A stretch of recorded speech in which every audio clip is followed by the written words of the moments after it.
So next, talk about bump steer. As the name implies, this is when you drive over a bump in the road and feel the steering wheel rock to the left or to the right on its own. So what can cause this? Well, if your ride height is incorrectly set, that can cause your steering geometry to be off and can cause bump steer. Also, worn steering components can cause bump steer too. So back to our Freightliner bell crank example. In this case, just having that arm able to rock back and forth can definitely cause a feeling of bump steer. So as this whole axle moves up and down, it can cause side-to-side movement in that arm, and that can translate to movement in the steering, which is ironic because this geometry of steering was actually designed by Freightliner to eliminate bump steer. Definitely helps to have a functional bell crank that does not have side play in it, as it can often defeat the purpose. Poor weight distribution can contribute to bump steer as well, so want to make sure that you've got enough weight on the front axle relative to the rear. Sometimes just the inherent nature of the design of the steering linkage can cause a fair amount of bump steer. So one example is the Ford twin I-beam suspension.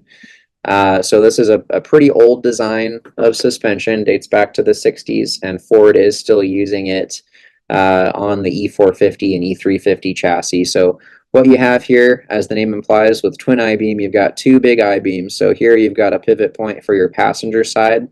The beam goes over here, and your right front wheel pivots off of that point. And then on the left side, you've got this beam crossing over. Then you've got its pivot for that I-beam somewhere over here. So as this all rocks up and down, you've got a lot of linkage here that does travel through a fair amount range of motion.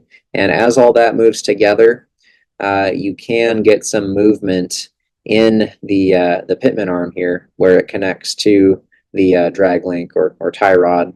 And that can cause a feeling of bump steer as you're sitting up in the coach. What can we do about it in that case? Well, a good self-centering steering control, such as a Safety Plus, again, can help control bump steer. So it's resisting that extra movement in your steering linkage and helping maintain a straight ahead steering position for the coach.